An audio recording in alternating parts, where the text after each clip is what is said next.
Artlist.io.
Muy buenas noches, bienvenidos a esta nueva sesión de amigos y colegas tutibilianos, que estamos tratando de hacer actividades diferentes cada jueves, aunque no prometemos que todos los jueves vamos a tener actividades, pero este mes sí, todos los jueves tuvimos alguna cuestión y hoy vamos a presentar por Tutibilus este libro que se llama Viva Napoleón, muera Bonaparte, propaganda y opiniones contrastadas en el mundo hispánico, 1798-1810, del colega Carlos Gustavo Mejía Chávez, a quien tenemos aquí.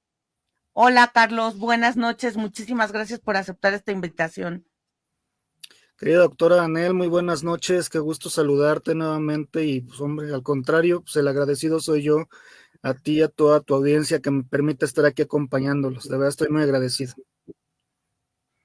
Pues, Carlos, vamos a tratar de hacer quizá esta presentación diferente porque lo que yo te propongo es que prácticamente como si yo fuera una reportera de la historia, pues, ay, perdón, es que me salió aquí una ventana, perdón, ya. Eh, Como si yo fuera reportera de la historia, quisiera un poco acercarme a tu libro desde lo poco que yo sé de el mundo de la Nueva España en el siglo XVIII, ¿no? Siglo XVIII, XIX.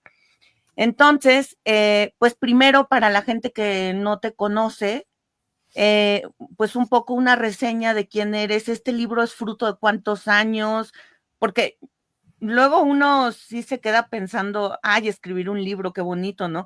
Pero una investigación, sé que es tu tesis doctoral o tiene que ver con tu tesis doctoral. Y bueno, pues una tesis doctoral sumándole a lo de la maestría y lo de la licenciatura y bla, bla, bla, pues en realidad es un trabajo a veces de décadas, ¿no? Sí, claro. Entonces, cuéntanos un poco de ti y del ambiente en el que surge este libro Viva Napoleón, muera Bonaparte. Ay, Anel, bueno, nuevamente muchas gracias a ti y a todo el público de Tutibilus. De verdad estoy muy agradecido por estar aquí. Es toda una oportunidad de permitirme compartir pues este logro que también comparto con muchos colegas como parte de un trabajo, pues que en efecto que tú mencionas, ¿no? De que yo podría decirlo en términos prácticos que es parte de la de la fase del doctorado en el Colegio de México, pero realmente pues yo creo que tendría sus orígenes más atrás y a eso me remito ahorita que me permites presentarme rápidamente, pues en efecto yo soy doctor y maestro en historia por el Colegio de México y licenciado en historia por la Escuela Nacional de Antropología e Historia. Y bueno, pues justamente yo creo que de ahí podría partir que una idea primigenia, podemos llamar así, comenzó justamente durante mis primeros 2 semestres en la licenciatura de historia, tal vez el tercero, no recuerdo bien, pero lo cierto es que la idea sobre estudiar a un personaje como Napoleón, o en todo caso, más práctico entender, estudiar las representaciones imaginarias, los estereotipos, la construcción de ideas sobre Napoleón Bonaparte en la Nueva España, surgió justamente en un momento en el que yo estaba pensando qué temas se podría estudiar para la licenciatura. Y estábamos en un momento importante en esa época. Eso te estoy hablando, yo la licenciatura la empecé a cursar en 2007. Entonces, muy probablemente que esto que te platico, pues sea en 2009, muy probablemente. El punto es de que en cierta ocasión, eh, yo recuerdo muy bien esa parte que me topé con un librito, bueno, después de estar tomando clases justamente sobre la época independentista, pues de repente aparecía entre esos temas, pues así muy, muy pequeñamente, mínimamente, pues hablar de Napoleón, ¿no? O sea, se tocaba, Napoleón hizo esto, España y la independencia en España y la independencia en México, etcétera, etcétera. Y ahí quedaba, verdaderamente yo no entendía qué tanto impacto tenía Napoleón y francamente, para ser franco, yo desconocía muchas cosas de la historia. Yo entré a la ENA, perdón que dé tantas vueltas, disculpen, yo entré a la ENA pues pensando que la historia pues era lo que hacía la abuelita, contarte historias todas vinculadas a la patria, a los héroes patrios y todo eso, ¿no? Y evidentemente el golpe de la realidad de lo magnífico que es estudiar una carrera de este tipo, pues fue brutal, ¿no? Bueno, entonces, pues yo salí después de una clase de Perdón, independencia. Carlos, Perdón. ahí te tengo que interrumpir, pero antes tú estudiaste química, ¿no? Ah, sí, bueno. Sí, sí, sí. En la época en que mis padres me dijeron, ¿sabes qué es que historia? Pues te vas a morir de hambre. Y bueno, sí, pero estoy contento, ¿no? Pero sí, claro, soy técnico químico industrial, estudié en un CONALEP justamente. Y trabajé un tiempo haciendo esa carrera, pero pues yo francamente desde niño estaba movido por la historia, estaba Oh, interesado en eso, ¿no? Pero te repito, mi idea sobre qué era la historia pues era vaguísima. Entonces, volviendo a ese punto, pues pues dije, bueno, pues vamos a estudiar historia. Salgo de mi materia sobre independencia de México pensando en eso, ¿no? Pues, ay, Napoleón, qué interesante, ok, bueno, tal vez, ¿no? Y por ese tiempo había salido un libro muy hermoso, muy bonito, que es uno de mis libros favoritos de historia, Lutero en el Paraíso, de la doctora Alicia Mayer. Ese libro me cautivó porque justamente me explicó de una forma muy sencilla un proceso tan complicado como fue la construcción imaginaria de un enemigo en la Nueva España, del enemigo número uno de la Nueva España, que fue Martín Lutero, un personaje que, como bien menciona la doctora Mayer, jamás tocó, jamás pisó la Nueva España, no fue contemporáneo de muchos de los que hablaron de él, pero todo el mundo hablaba de él y todo el mundo sabía quién era él, ¿no? ¿Cómo fue esto? Pues a partir de una serie de un proceso de información en el que circularon pues la información a través de edictos, a través de proclamas, a través de consignas, a través de oraciones, sobre todo, de pinturas, evidentemente, en el que se maldecía a Lutero, pues como lo que era el enemigo principal, el que había hecho un desastre con la religión católica y una advertencia para los católicos, justamente de que vean en lo que se pueden convertir si pecan. Y Lutero es un ejemplo importante porque, en efecto, durante todo el siglo, durante toda la época novohispana, siglo XVI hasta el XIX, Lutero en el ámbito religioso, particularmente dentro del discurso inquisitorial, pues siempre va a estar presente dentro de los delitos, especialmente delitos practicados por los sacerdotes. Eres sectario de Lutero, eres sectario de Calvino, aun cuando no se hayan hablado cuestiones de protestantes ni nada, pues el simple hecho de que si tú eras un sacerdote desobediente, eso te convertía en un activista de Lutero.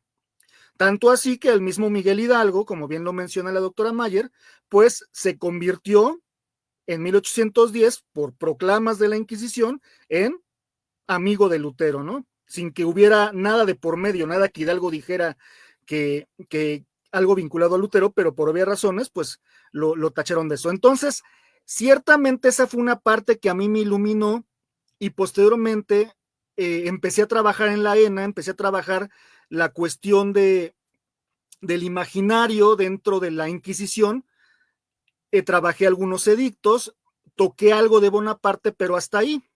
De hecho, cuando entré al Colegio de México, mi proyecto de investigación originalmente era la leyenda negra de la Inquisición, su construcción imaginaria en la Nueva España. Pero dado que me fui encontrando expedientes inquisitoriales, expedientes de archivo, bibliografía muy interesante en la que noté justamente esa riqueza historiográfica, bibliográfica, documental, en la que, de manera similar a lo de Lutero, Napoleón aparecía como el enemigo público número uno en este sentido hacia 1808, pues pensé que sería prudente hacer un trabajo sobre él, cómo se construyó la imagen maligna de de Napoleón Bonaparte, pensando en Martín Lutero. Pero fue mi director de tesis, el doctor Gabriel Torres Puga, quien muy diligentemente me sugirió que, oye, pero es que no te has puesto a pensar que no es tan importante cómo surgió el odio, sino más bien de qué forma apareció antes de ese odio Napoleón, porque es claro que del amor al odio pues hay un paso, y en efecto, lo que me puse a pensar fue de que había que rastrear qué hubo antes del Napoleón maligno.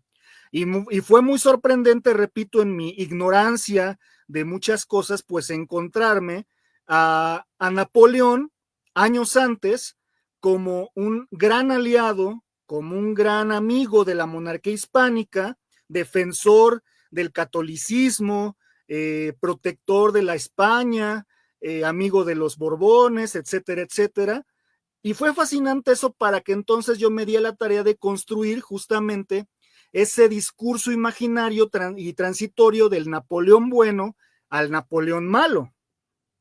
Un discurso que también evidentemente respondía a los intereses particulares, generales, de todo un grupo social en la Nueva España. De esto en razón, pensando que después de la Revolución Francesa, pues España va a jugar un papel determinante en este juego de poderes, porque pues España es enemiga de Francia durante la Revolución a raíz de la muerte de Luis XVI.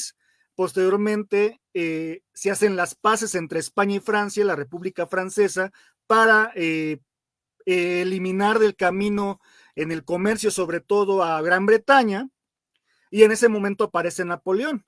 Napoleón siendo cónsul general, emperador de los franceses y rey de Italia, pues se vuelve una figura política importantísima de la que yo sostengo, pues no se tenía mucha idea o no era tan importante rastrear la importancia que tuvo su figura, su imagen aquí en la Nueva España y todo lo que circuló de esa imagen.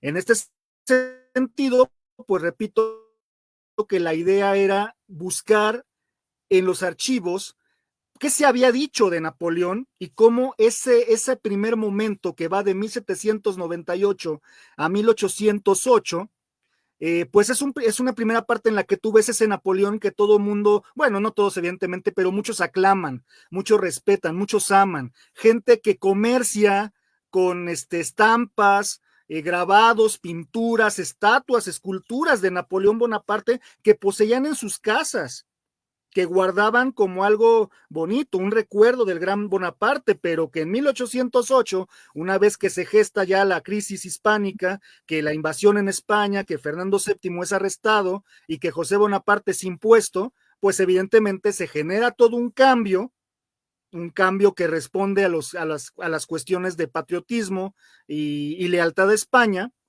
pues evidentemente todo mundo que alababa a Napoleón pues tiene que denostarlo. Se construye una imagen de Napoleón a partir de la propaganda que circuló en Gran Bretaña, que les advertía durante las guerras contra Francia y España, diciendo que Napoleón era un truán, que era maquiavélico, que era luterano, que era peor que los bárbaros de todo el mundo. Inclusive se mencionan personajes pues de la historia de México y de todas partes, ¿no? Pensemos, se hablaba de que era tan bárbaro como Moctezuma, como Atila, etcétera, etcétera, ¿no? Eso es fascinante. Y entonces, pues todo esto me lleva a rastrear en bibliotecas de México, bibliotecas de España, de Francia, unas bibliotecas digitales tanto en Venezuela, Colombia, Perú, para encontrarnos documentos magníficos que expresan pues eso también, ¿no? La circulación de propaganda, tanto pro-napoleónica como contra napoleónica. Eso enriqueció mucho el trabajo. Entonces, pues yo te digo a grandes rasgos que esa es una parte primordial de esta investigación que tuvo afortunadamente la fortuna de ser publicada por el Colegio de México, el Centro de Estudios Históricos, y que pues yo sigo muy contento de haber hecho este trabajito que espero pues si llegan a leerlo, les interese, pues de verdad sea de su agrado.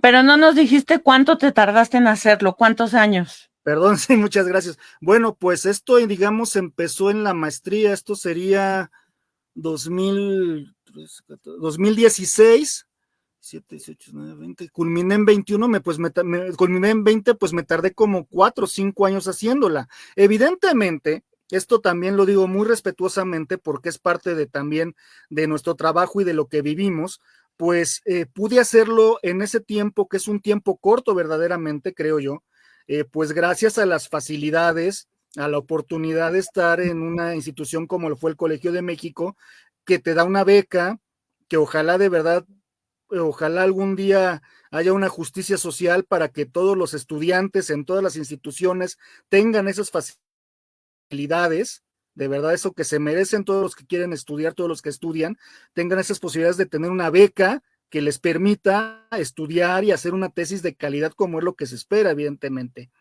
Y justamente cuando me titulé, ese fue el detallito, me titulé unos meses antes de que nos encerraran por la pandemia, eso fue en enero de 2020. No sé, apenas pude titularme de manera presencial justamente en el Colegio de México y bueno, o sea, el tiempo que estuve trabajando me llevó incluso a conocer París, a Madrid. Hubo muchas oportunidades en todo este lapso de tiempo de estudio que de verdad yo deseo que muchos estudiantes tengan esas posibilidades, porque eso es lo que se tiene que hacer para que funcione el sistema educativo en este país, creo yo, ¿no? Sí, bueno, y hacer conciencia también de que desgraciadamente tú y yo, y a lo mejor algunas de las personas que nos están escuchando o nos van a escuchar que tienen posgrados, pues somos la verdad un puñado de gente en un país que, bueno, pues aún hay zonas que pues no se habla castellano, Así tampoco se es, respetan las lenguas originarias, bueno, así un es. rollazo ahí, ¿no? Sí, Pero claro. bueno, a ver, respecto a tu libro, tú lo que planteas entonces es la construcción de un personaje que es el enemigo a finales del siglo XVIII y principios del XIX. Y has dicho que justamente para generar ese enemigo, entonces hubo una propaganda muy pro-napoleónica y un poco cuando sucede pues esta invasión a España, bueno, no tanto invasión a España, porque el rey de España los dejó pasar, ¿no? Bueno, claro, claro. O sea, bueno, pero cuando los franceses llegan y el Pepe Botellas queda pues en el gobierno, en la monarquía, entonces cambia radicalmente en la Nueva España esta opinión de Napoleón. Así es. Entonces, entendí bien, vale. Entonces, en este sentido, a mí me gusta tu subtítulo porque tú dices que lo que estudias es la propaganda y las opiniones contrastadas, Así es. pero además lo haces en el mundo hispánico. Entonces, de aquí quiero desprender un tema que quizá es un poco tangencial a tu libro, Dime. pero me gusta que hables del mundo hispánico porque creo que hay una discusión que todavía a algunos les saca demasiadas ronchas, que es ¿qué fue la Nueva España? Colonia, reino, virreinato, o sea, entonces cuando hablas de mundo hispánico, justamente insertas la mirada global del evento, Claro. ¿no? O por lo menos la mirada desde lo que era la metrópoli, España, y lo que eran, pues, ahí viene la discusión, los virreinatos, bueno, en esa época ya eran virreinatos, ¿no? Pero sí, esta discusión añeja, ¿no? De que si eran colonias, no eran, no sé si quieras entrar por ahí, pero me gusta esa visión, ¿no? Porque creo que en México tenemos un problema grande que es estudiamos la Nueva España sin conocer historia de España. Sí. Es un problema gravísimo, porque entonces parece que aquí había total autonomía y cada quien hacía lo que quería y no sé qué. Y además no se ve que pues justo en el siglo XVI es cuando podríamos decir que empieza la globalización capitalista. No, claro. Entonces, eso nos ayudaría justamente a entender estos procesos, pues un poco como hoy con las redes, de que pues una cosa influye en otra y todos estamos conectados, pues en esa época también de alguna manera, pues todos los bloques pues van jugando y aquí creo, a ver, tú me dirás, que lo principal que tú estudias son los medios, por lo de la propaganda. Sí, Entonces, ahí te así va es. mi pregunta. ¿Cuáles son los medios? Bueno, supongo que la prensa, pero ¿cuáles son los medios de difusión que más estudiaste? Y si eso lo puedes ver hoy, por ejemplo, en campañas políticas pro, anti, etcétera. O sea, ¿puedes ver algunas cosas ahí similares? No, hombre, querido Daniel, de verdad, pues muchas gracias, preguntas fascinantes. Una antes. Y justamente tiene que ver con esto, un llamado de atención. ¿Por qué le dices Pepe Botellas a don José Bonaparte? Eso es parte justamente de cómo la propaganda napoleónica ha permeado.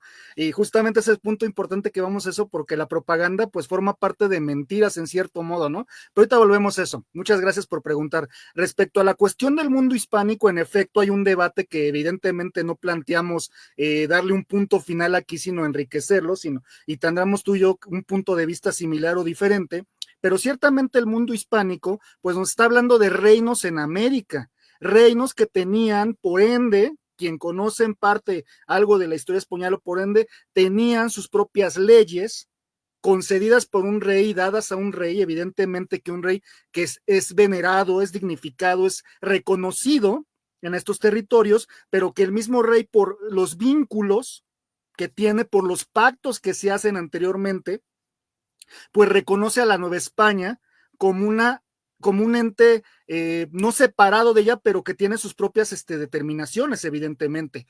Con la época de las reformas borbónicas es cuando la situación empieza a cambiar, porque en efecto es cuando ya se ve una parte de que saben que estamos perdiendo mucho de lo que está produciendo la Nueva España, le estamos permitiendo ser demasiado independiente, lo mejor es ya meter todo en cintura y vamos a colonizar en cierto modo esto. Eso es importantísimo, pero también hay que tener cuidado con eso, porque colonias, como bien decía Guadalupe Jiménez Codinach, las colonias son las de Estados Unidos, las que eran las 13 colonias, esas eran colonias, esa es otra cosa. Nueva España tenemos reinos, y reinos en los que, bueno, un reino en el que justamente vamos a ver distintos modos, dependiendo los grupos sociales, indígenas también, evidentemente, pensando en ese grupo particularmente, que tiene su propia manera de gobernarse, dependiendo la forma en que negocia con el gobierno, precisamente. Bueno, ese es un punto. Evidentemente, cuando hablo de mundo hispánico en el libro, pues sí, me centré propiamente en la Nueva España. Me tuve que centrar en la Nueva España y en cierto modo tuve que dejar de lado, pues evidentemente, a los demás grandes reinos de Nueva Granada, etcétera, etcétera, pues porque no había mucho, no podía abarcarlo todo, ¿no? Eso ya tal vez era trabajo de en otro momento, ojalá y lo pueda hacer, pero claro, sí toqué, sí revisé algunos detalles en el reino del Río de la Plata, en Perú, evidentemente, y nos lleva a eso, a la cuestión de la propaganda, que circula. En efecto, tú lo mencionaste, periódicos, claro, pero también circulan edictos, circulan proclamas, circulan imágenes, grabados, caricaturas, sermones. El Oye, sermón se lee.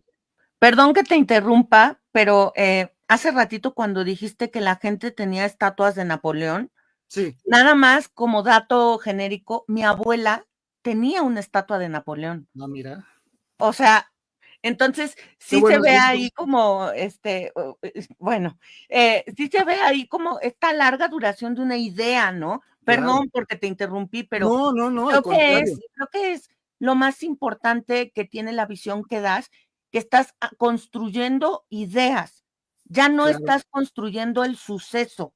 Pero bueno, claro. estabas hablando de los sermones, que también importantísimos, ¿no? Gracias, Anel. No, y no te preocupes, está padrísima esta plática que es así con estas partes. Sí, en efecto, y los sermones, pues tú lo sabes, los sermones no nada más se escuchan, los sermones se leen, y uno puede decir también, bueno, pero la gente, también a veces creo que la gente o algunos estudiantes o personas en general tienen una cuestión errada sobre la lectura y los lectores en la Nueva España, que piensan que muchos a lo mejor no leían. Yo pienso lo contrario, sigo sosteniendo que mucha gente sabía leer, pero evidentemente por ciertas razones pues evitaba decirlo para no meterse tal vez en problemas, ¿no? Pero no solamente la gente lee libros, la gente lee imágenes. La gente conocía, por ejemplo, imágenes del Quijote, como al día de hoy puede pasar, y eso lo he dicho.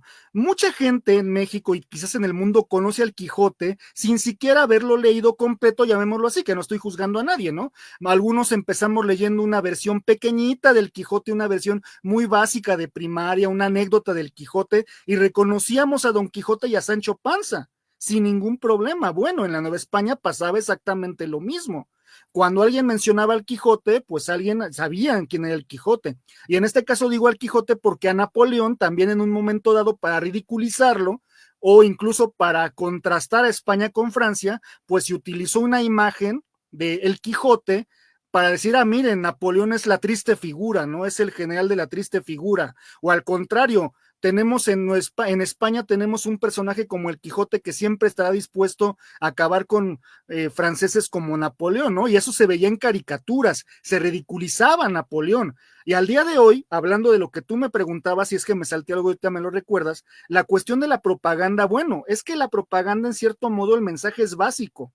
El mensaje es ser claro, puntual con algo. Y en este caso, la cuestión política, pues sabemos que la propaganda pro o contra funciona de maravilla. Al día de hoy lo tenemos aquí presente, ¿no? Podemos usar imágenes para ridiculizar a alguien y es lo que más circula, más funciona, más se identifica claramente. Lo vemos con las cuestiones mismas de que se utilizan estos arquetipos malos para definir a alguien. No sé, a ver, pensemos en lo que recurre, sin meternos en problemas, ¿no? O sea, sin decir, le voy a esto, le voy a aquello. Pero siempre yo pienso, por ejemplo, una cosa que sí, como bien mencionas, sí lo dejé marcado en mi tesis, al final, fue la idea de cómo los medios actualmente se van transformando, van adecuando su mensaje también, pues a partir de los intereses de quien pueda pagar esa propaganda. Y en este caso, pues los partidos políticos pues saben justamente de qué se trata todo este juego, ¿no? Vamos a tirarle, vamos a tirarle, vamos a pegarle, y entre más grande sea la mentira, pues la gente más lo va a creer. Digo, pensémoslo de esta manera, al día de hoy hay muchos personajes de derecha o de ultraderecha que siguen manteniendo el mito del comunismo, del comunista malvado, del masón, sobre todo del masón, ¿no? Del masón que es el antirreligioso, es el que te va a venir a quitar a la Virgen de Guadalupe, es el que va a venir a hacer esto y aquello. Bueno, pues a Napoleón Bonaparte justamente también se le acusó de ser masón, de ser aliado de los judíos, de ser antirreligioso, etcétera, etcétera. Y muchas cosas se comentaban. Los sacerdotes, no te miento, esto forma parte de los sermones, afirmaban, cuando vengan los franceses, preocúpense porque lo que primero que van a venir a hacer es ir al Tepeyac y arrancar el sagrado lienzo de la Virgen para tirarlo al piso y pues hacerle cosas, ¿no? Entonces, todas esas cosas, en cierto modo, yo lo he visto, lo hemos constatado en algunos casos de propaganda, pues que se ha hecho, ¿no? Presidentes que son antirreligiosos, que son masones, etcétera, etcétera. Dices, pues, ¿de dónde sale todo esto? Evidentemente, eso también, pues, forma parte de un discurso que se exaltó durante la cristiada, ¿no? Claro está, la cuestión del masón y de los educadores, sobre todo, que ya viene un aniversario, por cierto. Pero justamente todos estos estereotipos, estas imágenes contrastantes, pues se expresan no solamente en Europa, sino que justamente circulan en la Nueva España, circulan en el Virreinato de Perú, circulan en el Reino de Nueva Granada, circulan en Portugal, circulan en Brasil, y es fabuloso justamente encontrarnos este tipo de imágenes y de imaginarios, cómo se construyen. Y ahora bien, justamente solamente para esta parte te comento que la cosa no queda ahí porque a propósito que me decías de tu abuelita con el busto de Napoleón o con una escultura de Napoleón, bueno, ¿qué ocurrió con Napoleón cuando se acaba la guerra de independencia? Cuando se consuma la independencia de Nueva España en 1821, ¿qué ocurre con él? Ah, bueno, pues tenía que pasar lo que tenía que pasar. Muchos de las personas que antes de 1808 lo querían y que en 1808 tuvieron que renegar de él, en 1821 lo volvieron a alabar. ¿Por qué? Pues porque tenían que, evidentemente, para evitarse problemas con la ley, tenían que renegar de Napoleón. Y uno de estos personajes, seguramente tú lo ubicas, es don Carlos María de Bustamante, un personaje fascinante de la historia de México, que de verdad, si no han leído sus diarios, pues háganlo, porque era la oreja era la oreja de México, el señor, cosas maravillosas. Y bueno, Bustamante, en el Diario de México, entre 1805 a 1808, formó un movimiento, yo lo llamo así, pronapoleónico, promoviendo entre sus amigos lectores, entre sus amigos eruditos, poetisas también, de mujeres y hombres ahí presentes, que publicaran en su diario loas, poemas, canciones, alabanzas a Bonaparte. El gran Bonaparte, no soy digno de ti, pero yo me bebí una cerveza como tú lo haces. Canciones, oraciones. Y esos mismos personajes en 1808, yo sabía que era malo, pero nos engañó a todos, era un maldito, a mí me engañó, yo tanto que lo amaba y vean lo que me hizo. Y Bustamante en 1821 tiene clara la idea de que a nadie más se le debe la independencia de México que a Napoleón Bonaparte. Es más, era tan admirador de Napoleón y tan dado a enojarse por muchas injusticias, que cuenta una anécdota que él mismo expone en su diario, que durante una visita de un circo inglés a la Ciudad de México, se enfadó y le indignó mucho que tuvieran un elefante de nombre Napoleón. Y él lo escribe: me indignó esta parte, cómo se atreven a deshonrar el nombre del gran corzo en un animal. Y es que justamente es eso. A partir de 1821, repito, la imagen de Napoleón cambia para muchos, se convierte en un personaje idílico, porque él muere en agosto de 1821, en mayo de 1821, perdón, meses antes de la consumación de la independencia, y muchos pues ya toman su imagen como, porque muere pues en Santa Elena, muere encerrado, muere en cautiverio, y muere de una manera trágica y romántica. Es el momento del romanticismo. Y personajes como Lord Byron, entre otros tantos, pues escriben a favor de Napoleón, y se va creando este sentimiento que va a dar pauta pues también a un sentimiento nacionalista en muchos espacios.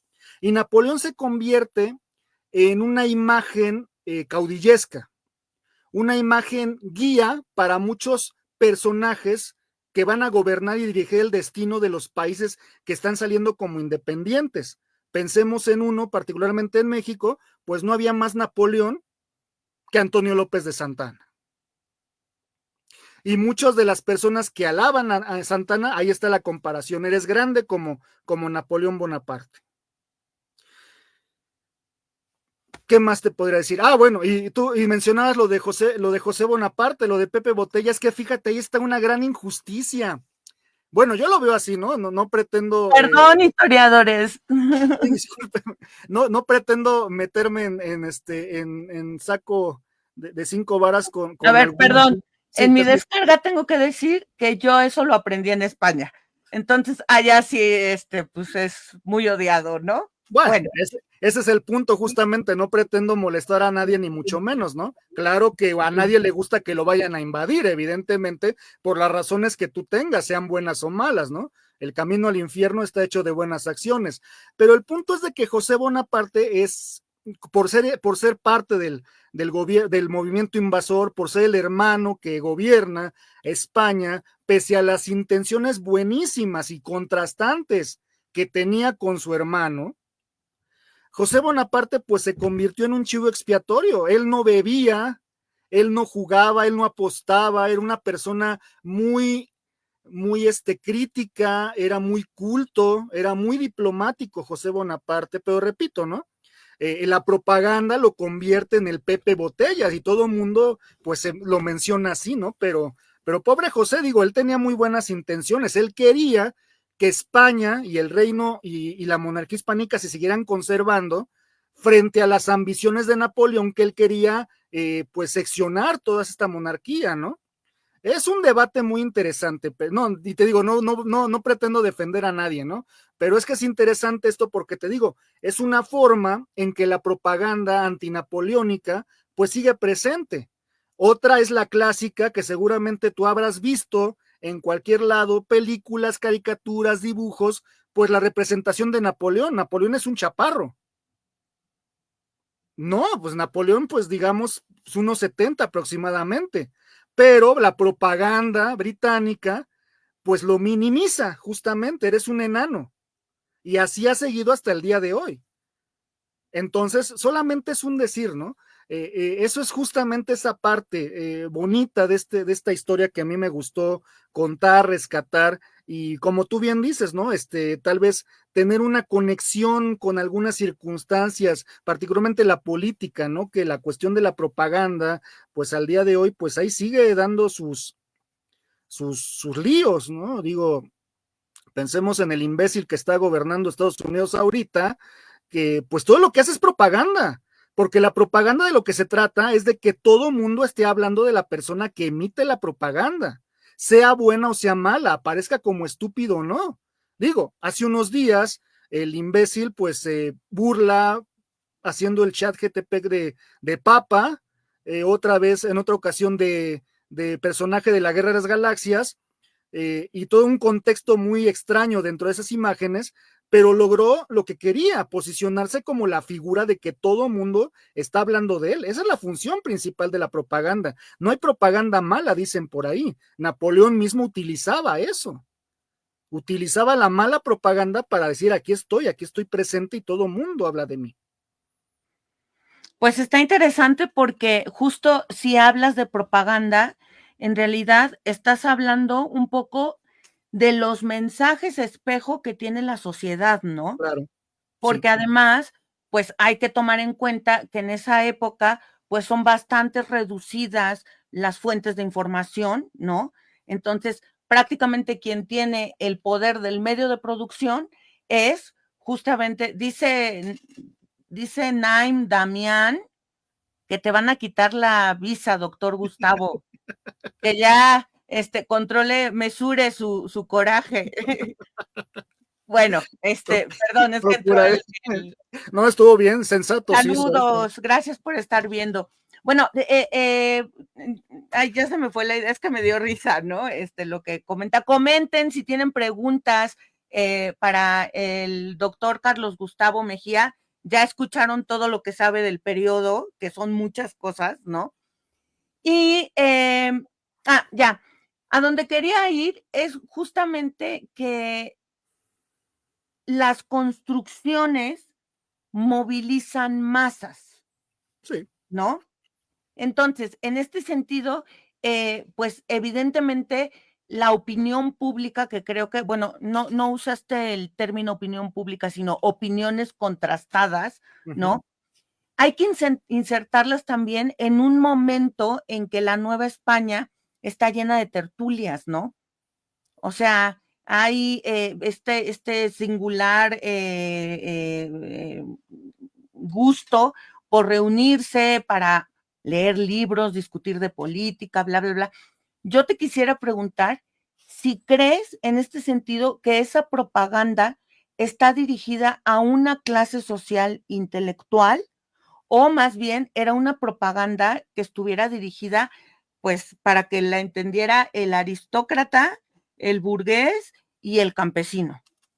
Correcto. Muchas gracias nuevamente, querida Anel, y gracias a los que nos están acompañando. Gracias por el mensaje, sí lo voy a tomar en cuenta.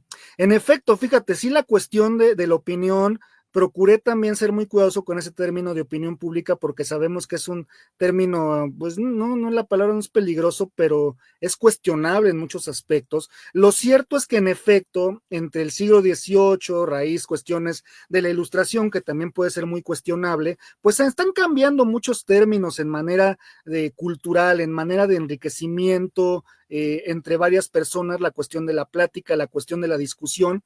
Pero fíjate, esto es interesante porque el asunto es de que esta propaganda, justamente la idea de la propaganda como tal, que es información, pero no es una información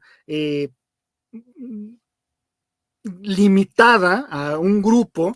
Al contrario, la propaganda está dirigida para que prácticamente todo el mundo lo entienda, porque la propaganda se construye a partir de elementos culturales reconocibles para todo mundo. Volvemos al asunto del Quijote. Tú, yo, muchos de los que están presentes hemos tenido la oportunidad de leer el Quijote en alguna de sus versiones. No vamos a poner, yo he leído la más grande, ¿no? No. Cualquier versión. Y reconocemos a Don Quijote. Conocemos a los personajes, conocemos en parte la trama. Bueno, pues te repito, es probable que algunas personas, no todas, de medios campesinos, de algunos grupos indígenas, pues pudieran reconocer esa imagen. No voy a decir que todos, pero ciertamente mucha gente puede reconocerlo. Claro, los cultos, la gente culta, pues evidentemente saben de qué se está hablando, o en algunos casos tal vez hasta no, porque el Quijote también en muchos casos, pues la gente, uno piensa que la gente culta leía el Quijote, pues es probable que no, porque tal vez el Quijote no era visto como una lectura culta en ese momento, ¿no? No estoy muy seguro de ello, pero hay que pensar ciertamente en esas cosas, que las dinámicas de lectura y obras cambian a través del tiempo. Las obras que ahorita conocemos como obras magníficas clásicas, pues no siempre lo fueron. Pudieron ser obras que eran catalogadas como para el pueblo bajo. Entonces hay que pensar en eso. Repito, ahora bien, la cuestión nuevamente del discurso propagandístico es justamente hacerlo de la manera más fácil que el lector lo entienda. Pensemos en una imagen. Si Napoleón es el enemigo de la Nueva España, pues hay que explicar qué está en juego. Y lo más básico es poner a Napoleón disfrazado o al lado de un demonio, intentando acabar con un bastión catolicísimo como lo es Nueva España. Volvemos al punto de la Virgen de Guadalupe, que también en ese momento pues tiene alta importancia dentro de lo que se ha denominado como el patriotismo criollo, ¿no? Que es importantísimo. Aparecen proclamas, aparecen cantos, aparecen poemas diciendo la Virgen de Guadalupe es la que sostiene la Nueva España y es la única que va a defenderla de Napoleón Bonaparte. Por tu limpia concepción, oh soberana princesa, líbranos de Napoleón y de la revolución y de la nación francesa. Todo está vinculado justamente a la religión. Entonces, a través, repito, de esta religión, a través del culto católico, se da esta idea del enemigo malo, como al día de hoy te decía, del comunismo. El comunismo, la ultraderecha lo entiende como, ay, van a venir a destruir la iglesia, van a venir a destruir todo. Por favor, ¿no? O sea, son cosas que cada quien entenderá, pero pues no son así, ¿no? Los masones también son una invención tremendísima de antirreligiosidad, que pues es fascinante estudiar todos esos imaginarios, todo lo que se inventan de repente pensando en estos personajes, ¿no? Y Napoleón, te digo, pues formaba parte de eso. Entonces tú estás generando un enemigo, pues lo más básico para que todo mundo lo entienda, porque todo mundo comparte estos ideales culturales, pues es decir, que se va a ir en contra de estos ideales. Al día de hoy México, pues repito también, el catolicismo sigue siendo en muchos aspectos la religión pues dominante, llamémoslo así, o más influyente, y pues para sus enemigos pues van a seguir siendo los mismos, ¿no? Cualquier otra cosa que aparentemente se oponga contra la religión, pues ese es el enemigo y se va a acudir al mismo discurso. Entonces, volvemos al punto. Y hablábamos de que la lectura, ¿no? Bueno, la gente no sabe leer, bueno, pero la gente sabe escuchar. Y si a mí me llega un periódico diciéndome que Fernando VII va a salir avante frente al malvado Napoleón y que nosotros tenemos que dar dinero para apoyar a la causa española, bueno, pues yo que sé leer, me voy a mi pueblito y les leo lo que estoy viendo, las noticias, la gente se entera, la gente se preocupa y dice, claro, pero ¿quién diablos es Napoleón? Pues ¿a quién le importa? ¿Quién es Napoleón? Es un maldito demonio que, como me dijo el padrecito, se parece a Lutero. ¿Se acuerdan que Lutero nos habían dicho que era maldito y que destruyó la religión? ¡Ay, madre de Dios! Esas cosas pasaron. Lo estoy diciendo de una manera, pues, evidentemente rara, ¿no? Y Pero yo me estoy acordando de Canoa.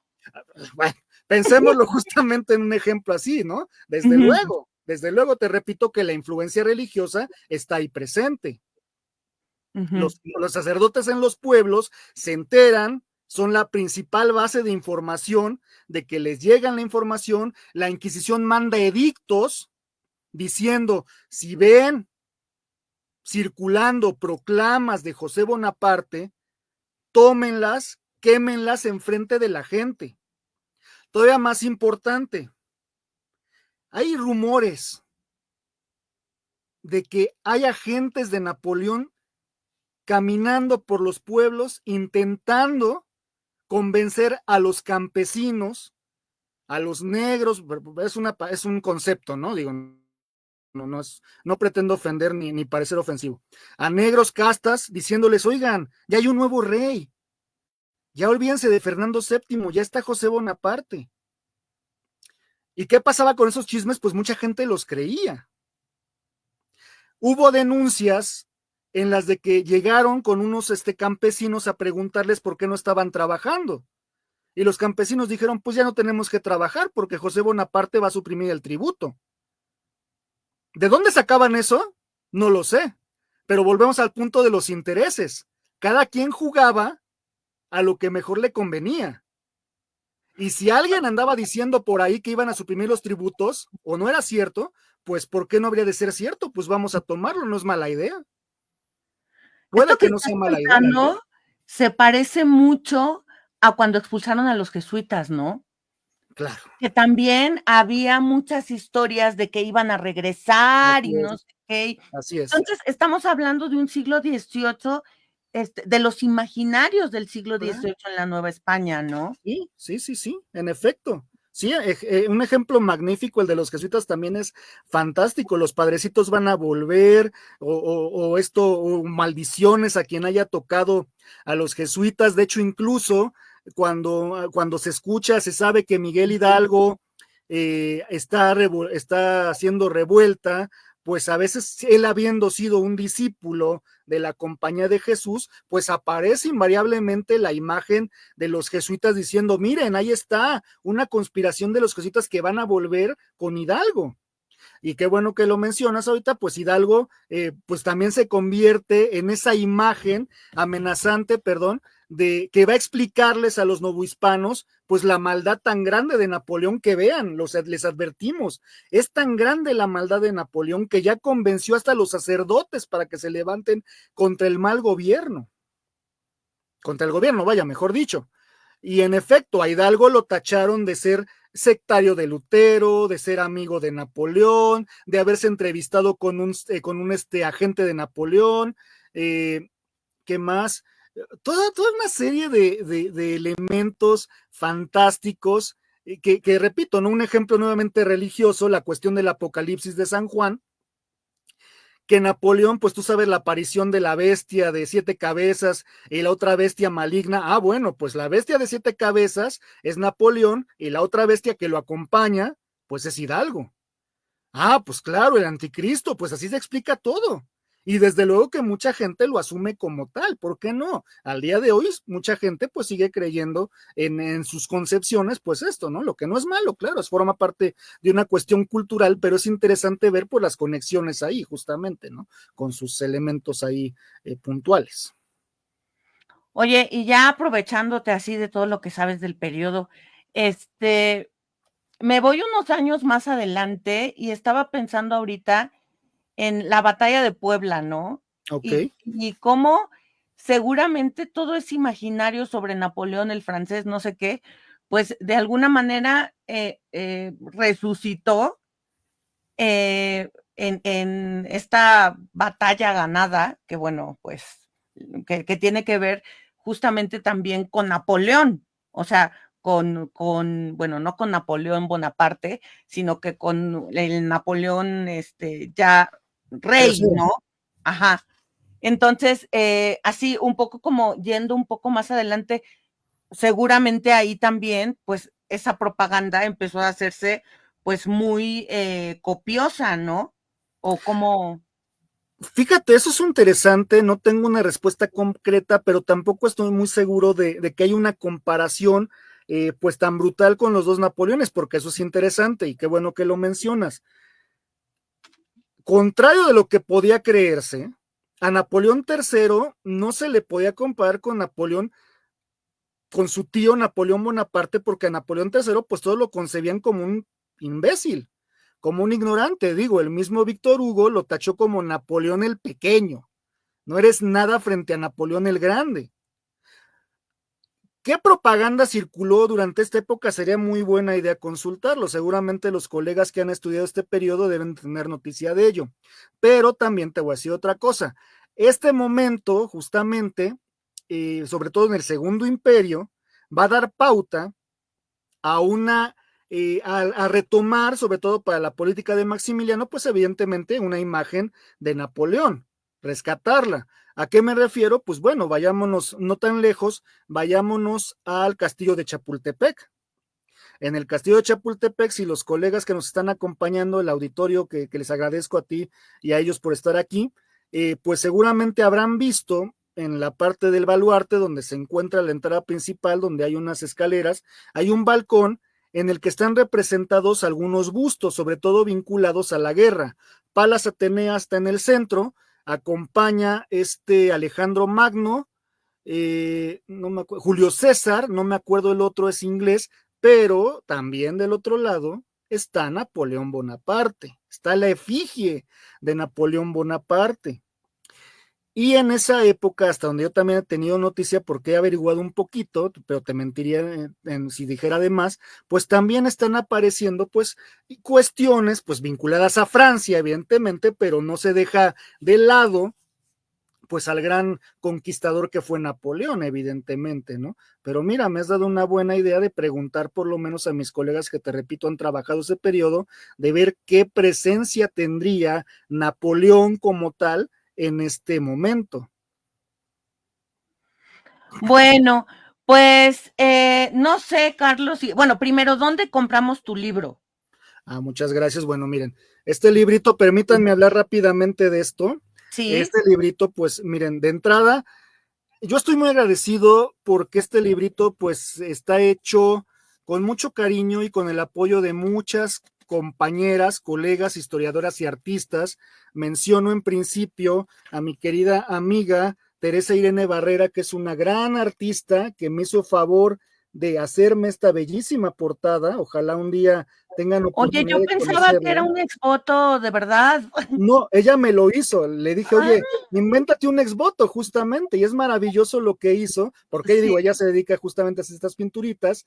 Ella lo que retrata es justamente lo que le dije en principio. Mira, Napoleón ahí en su halo de gloria, atrásito un diablo justamente para que quede claro las dos imágenes de Napoleón o lo que pretendía, enviando la propaganda y en el centro Carlos María de Bustamante. Ahí está Bustamante todo Mm. enamorado de Bonaparte, ¿no? Ella, bueno, esta Tere me hizo favor de hacer esta bellísima portada. Ojalá ustedes tengan oportunidad de acercarse a ella y pedirle que les haga un exvoto, que haga un retratito de algún familiar suyo. Les va a encantar, hace un trabajo magnífico y le mando un abrazo desde aquí. Y bueno, también conté con el apoyo de la doctora Alicia Mayer, que repito, el punto, ella fue con su libro de Lutero en el Paraíso, pues una de mis grandes, eh, musas, llamémoslo así, o inspiraciones, y ella muy amablemente me hizo el favor de prologar este libro. Entonces estoy agradecido con ellas dos y claro, no me olvido de dos personajes también muy importantes que dos lecturas, Marco Antonio Landavaso, La Máscara de Fernando VII, que están bien, ojalá y la puedan leer para que vean el contraste, y a mi maestro, el doctor Gabriel Torres Puga, que pues él fue el que me estuvo apoyando mucho en todos estos términos, ¿no? Entonces, ya pasando a tu pregunta, Anel, muchísimas gracias. Este libro, pues ahorita está en la librería del Colegio de México, pero también lo pueden adquirir en Gandhi, en el Fondo de Cultura Económica y en el Péndulo. Ok, entonces tiene buena distribución, bravo. Afortunadamente, gracias. Porque es una pena cuando se publican libros, revistas, etcétera, y acaban adentro de una bodega, Así es, ¿no? evidentemente, evidentemente. Entonces, en el Colegio de México, bueno, dice Naim Damián, a ver, permíteme, dice, dejen el link, por favor, se me acaba la pila. Pues, Ok. ¿cuál link? Bueno, no sé, pero bueno, gracias por estar por aquí. Pues, Carlos, la verdad es que es fascinante, bueno, pues a los dos nos gusta la historia, ¿no? Claro. Y creo que lo más fascinante es que la gente que nos puede escuchar desmonte también sus ideas de lo que es ser historiador, ¿no? O sea, aquí, pues prácticamente tú has planteado un problema de investigación, ¿no? Que es diferente a decir, bueno, pues yo voy a hablar de Napoleón y hacer una biografía, sino que hay muchas redes de conocimiento, etcétera, puentes de comprensión con tus personajes, etcétera, ¿no? Pero bueno, antes de decirte lo que te iba a decir, José Villanueva dice: hola, interesante sí la charla, al punto, propaganda, término que viene del verbo propagar, difundir, soltar, esa esencia del o la persona que necesita de que lo miren. En términos más populares, me vendo dando de mí lo mejor o en el contrario lo peor. Si se decía y las pruebas están que el tal Bonaparte va a dar al suelo tu creencia, tu identidad cultural, pues para que la propaganda tenga el impacto sobre las conciencias de los que temían, recuerde él en su campaña militar hacia Italia. Estoy un Sí, poco perdida con el comentario, pero bueno, ¿estás de entendí el acuerdo? punto. Vale. Eh, bueno, pues lo que te iba a decir es, pues un poco con qué te gustaría cerrar. Sobre todo, quizá a mí me gustaría algún consejo para las personas que nunca han escrito un libro de historia además. Ay, bueno, querida Nel, pues, híjole, antes que nada, pues decir que pues en cierto modo, y repitiendo lo que decía en un principio, de mi ignorancia sobre lo que era ser historiador, sobre era lo importante y dificultoso que es ser historiador, porque claro, uno piensa que se trata de, de leer y de decir lo que uno lee justamente, ¿no? Se trata de replantearse, cuestionarse, atender distintas formas de expresión, distintas culturas que nos dan más allá de nuestros criterios. Pues yo no esperaba, por eso te digo que es una alegría el tener un libro, porque yo no me había puesto a pensar en eso, de que podría tener una posibilidad de escribir un libro, lo que pasó, y entonces pues esto se dio porque pues bueno, la tesis fue bien vista por un jurado, se ganó un premio y aparte pues tiene una historia ahí también detrás con muchos aspectos, ¿no? Pero eh, yo lo que recomendaría en esta cuestión del libro, pues hay aperturas, hay mucha apertura ahorita para que uno pueda escribir, para que uno pueda publicar, para que uno pueda expresar lo que quiere en este tipo de formatos. Y yo creo que ya es muy bueno que todo el mundo pueda hacerlo, que todo el mundo haga ese derecho de leer y de escribir, evidentemente, y pues que lo hagan, pero siempre pensando que la labor del historiador es una labor seria, es una labor muy seria, es una labor que implica mucho trabajo y sobre todo mucho compromiso porque, repito, a veces se confunde, y lo digo con mucho respeto, el que se trata únicamente de difundir, no, no, no, no. Se trata de que lo que difundimos se hace detrás de un trabajo de mucha lectura, de mucho cuestionamiento y de mucha crítica. Tú lo sabes mejor que yo, evidentemente. Tú has dedicado mucho de tu tiempo en estudiar diversas cuestiones, cuestionar evidentemente y retar incluso a las cuestiones que se dan ya por hechas, y eso es parte del trabajo que hace el historiador y la historiadora, evidentemente, ¿no?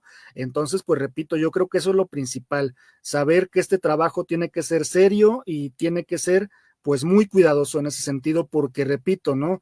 Se ha dado también que hay muchos historiadores o que dicen que son historiadores y se dedican a decir la verdadera historia de México y bueno, ¿no? Pues cuando alguien te La dice que eres historia definitiva de la Carlos historia Juárez. definitiva, cuando tú oigas que alguien te va a contar la historia definitiva o verdadera de algo, corre y cuéntaselo a quien más confianza le tengas, porque eso es muy, muy malo. Definitivamente creo yo para una cuestión de verdad en un momento sobre todo en que hay muchas especulaciones, muchas mentiras que están consumiendo a un público, ¿no? Un público que a veces se limita a las redes sociales, que no es malo, pero las redes sociales no son malas, pero hay que entender que las redes sociales, como la propaganda, envía mensajes mínimos, cortos, para que te hagas una idea solamente de eso, y si no contrastas esos mensajes, si no contrastas esa información con otros espacios,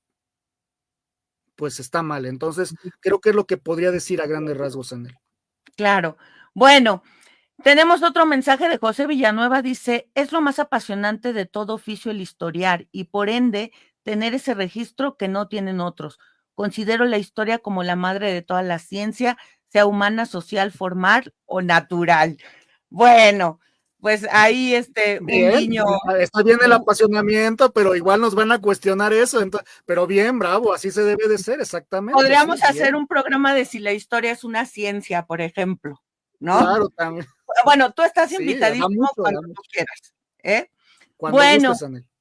pues nada, pues muchísimas gracias a la gente que nos vio, a la gente que nos va a ver también, muchas gracias. Vayan y compren el libro de Carlos Gustavo Mejía, ya saben más o menos de qué va. Y creo que es también una forma de apoyar pues el producto nacional, ¿no? Claro. Porque la verdad es que los historiadores leemos a muchos extranjeros. O sea, leemos poco producto nacional, también porque tampoco son muchos, ¿no? Y a veces los que son los de siempre. Entonces dices, ay, ¿no? Entonces, bueno, pues muchísimas gracias, Carlos.